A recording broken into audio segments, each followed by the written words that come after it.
Hello అండి. నేను ఝాన్సీని, మన అడగర్ల ఝాన్సీస్ ఛానల్ నుండి మాట్లాడుతున్నాను. ఈరోజు ఒక మంచి టాపిక్తో మీ ముందుకు వచ్చానండి. ఈరోజు నుండి సరస్వతీ నది పుష్కరాలు కదా, ఆ ఆ విశేషాలు ఏంటో తెలుసుకుందాం. సరస్వతీ నది విశేషాలన్నమాట. అదీను ఈ మన భారతం రచించిన వ్యాస మహర్షి ఏంటండి, ఈ సరస్వతీ నది తీరాన్ని కూర్చునే భారతాన్ని రచించారట. అవన్నీ ఆ విశేషాలన్నీ మనం ఇప్పుడు తెలుసుకుందాం అనమాట. ఈ టాపిక్ చదివితే నాకు చాలా ఇంట్రెస్టింగ్గా అనిపించింది. సరే, ఇది అందరితో పంచుకుందాము అని చేస్తున్నాను అనమాట ఈ వీడియో. ఇప్పుడు వెళ్దాం ఈ టాపిక్లోకి. అయితే సరస్వతీ నది పుష్కరాలు ఈ నెల 15 అంటే ఈ రోజు నుండి ఈ నెల 15 నుండి 26 వరకు జరుగుతాయంటండి. జీవుల మనుగడకు జలమే ఆధారం కదా. నీరు లేకపోతే మనమే లేము. అన్నిటికీ నీరే కదండి ముఖ్యం. పంటలు పండాలన్నా, మనకు దాహం తీరాలన్నా, మన వంటలు వండుకోవాలన్నా, దేనికైనా నీళ్ళు లేకపోతే అసలు మనం లేము. అలాంటి జలాన్ని దేవతా నదులుగా ఆరాధించడం మన సంప్రదాయం. మనం ఒక్కొక్క నదులకి పేర్లు పెట్టుకుని మనం దేవతా స్వరూపాలుగా మనం పూజిస్తాం కదా. గంగా నదని, యమున అని, కృష్ణ, గోదావరి, సరస్వతి, అలా అది చెప్తున్నారు. అలాంటి జలాన్ని దేవతా నదులుగా ఆరాధించడం మన సంప్రదాయం. ప్రతి 12 సంవత్సరాలకు మన దేశంలోని 12 నదులకు పుష్కరాలు వస్తాయి. బృహస్పతి సంచారం వలన పుష్కరాలు వస్తాయంటండి. బృహస్పతి మిథున రాశిలోకి సంక్రమణం చేసిన సందర్భంగా ఈ నెల 15 నుండి 26 వరకు, అంటే మే నెల 25 సంవత్సరం మే నెల కదా, 15 నుండి 26 వరకు సరస్వతి నది పుష్కరాలట. సరస్వతి అంటే సర్వత్రా వ్యాపించిన దివ్య శక్తి అని అర్థం. సర అంటే జ్ఞాన ప్రసరణం అటండి. సరస్వతిని నదులలో సర్వశ్రేష్టమైనదిగా ఋగ్వేదం అభివర్ణించింది. దేవలోకంలో దీన్ని క్షీరవాహిని అని పిలిచేవారటండి. దీని పేరు క్షీరవాహిని.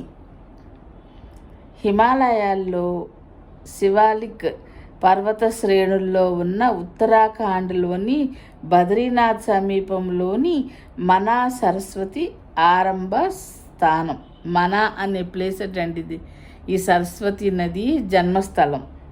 హిమాలయాల్లో శివాలిక్ పర్వత శ్రేణుల్లో ఉన్న ఉత్తరాఖండ్లోని బద్రీనాథ్ సమీపంలోని మనా అనే ప్లేస్ నుండి ఈ సరస్వతి నది మొదలైందటండి.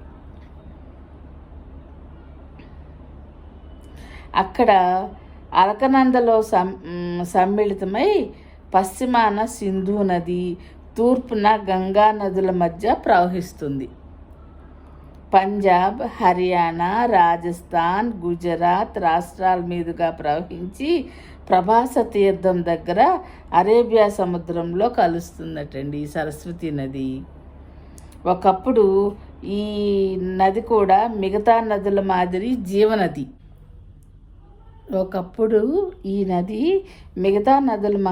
జీవనది.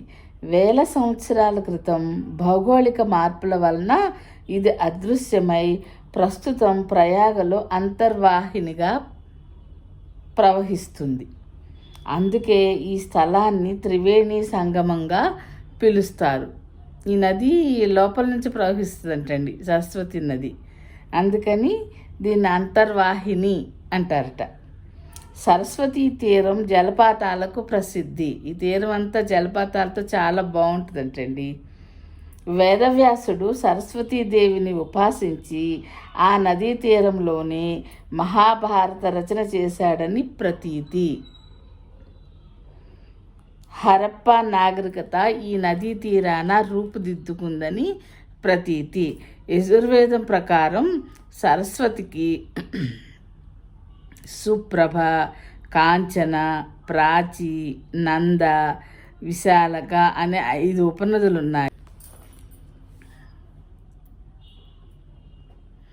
యజుర్వేదం ప్రకారం సరస్వతికి సుప్రభ, కాంచన, ప్రాచి, నంద, విశాలక అనే 5 ఉపనదులు ఉన్నాయి.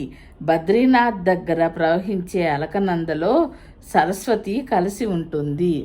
కావున బద్రీలోని ప్రయాగలోని త్రివేణి సంగమ క్షేత్రంలోనూ సరస్వతీ నది పుష్కర ఉత్సవాలు జరుగుతాయి. ప్రయాగలోని త్రివేణి సంగమంలో జరుగుతాయంటండి, బద్రీలో కూడా జరుగుతాయంట. ఈ 2 చోట్ల సరస్వతి పుష్కరాలు జరుగుతాయన్నమాట. మనకైతే ఇక్కడ తెలంగాణలోని కాళేశ్వర క్షేత్రంలో గోదావరి, ప్రాణహిత నదులతో పాటు సరస్వతి నది అంతర్వాహినిగా ప్రవహిస్తుంది అని స్థల పురాణం చెబుతుంది. ఈ తీర్థాలలో ప్రజలు పుణ్యస్నానాలను ఆచరిస్తారు. మరి పుష్కరాలు చాలామంది పుష్కరాల టైంలో ఆ నదుల దగ్గరికి వెళ్ళిపోయి పెద్దలకు కూడా పూజలు అవి జరిపిస్తారు కదండి. పంతులు గారిని పెట్టుకుని పూజలు జరిపిస్తారు. ఆ పుష్కర స్నానం కూడా చాలా మంచిదని అంటారు కదా. అవకాశం ఉన్నవాళ్ళు, దగ్గరలో ఉన్నవాళ్ళు, దూరాన్ని నుంచి రాగలిగితే సరే దూరం నుంచి కూడా చాలామంది వెళ్ళిపోతారండి. మాకు తెలిసిన వాళ్ళైతే మా వారి బంధువులు ఒక ఆయన ఎక్కడ పుష్కరాలు జరిగితే అక్కడికి స్నానానికి వెళ్ళిపోతారు ఆయన ప్రతి సంవత్సరం. అలాగా ఒక్కొక్కళ్ళ ఇదన్నమాట. అయితే మీలో ఎవరికైనా అవకాశం ఉండి దగ్గరలో ఉన్నామనుకుంటే మన ఈ కాళేశ్వరం దగ్గర ఉన్న నదికి వెళ్ళి స్నానం ఆచరించవచ్చు అన్నమాట. 26వ తారీఖు లోపు ఈ రోజు నుండి. ఇవి అండి సరస్వతి నది విశేషాలు. బాగుంది కదా వినడానికి. వ్యాసుడు కూడా సరస్వతి నది తీరాన ఉండి భారతాన్ని రచించారు అనేది చెప్పడానికి మెయిన్ నాకు చాలా బాగా అనిపించింది. అది చెప్దాము అని అన్నమాట చేశాను. అయితే నేను అంతకుముందు ఒక వీడియో చేశానండి, మన బాలకృష్ణ ప్రసాద్ గారి గురించి చేశాను. ఆయన అన్నమాచార్యుల కీర్తనలకి బాగా ప్రసిద్ధి కదా. మన తిరుమలలో కూడా ఆయన చాలా బాగా అన్నమాచార్యుల కీర్తనలు పాడతారు అని విన్నాం కదా. ఆ వీడియో చాలా వైరల్ అయిందండి, చాలామందికి నచ్చింది, చాలా వ్యూస్ వచ్చినాయి. ఈ సరస్వతి నది గురించి కూడా మీరు మరి అందరూ తెలుసుకోండి. నాకైతే చాలా నచ్చింది ఇది చదవడానికి. మీ అందరికి కూడా నచ్చుతుందని అనుకుంటున్నాను.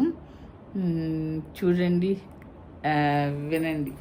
సరే, ఇలాంటి మంచి వీడియోస్ నేను చేయాలి అని అంటే మీరందరూ సపోర్ట్ చేయాలి, సబ్స్క్రైబ్ చేయాలన్నమాట.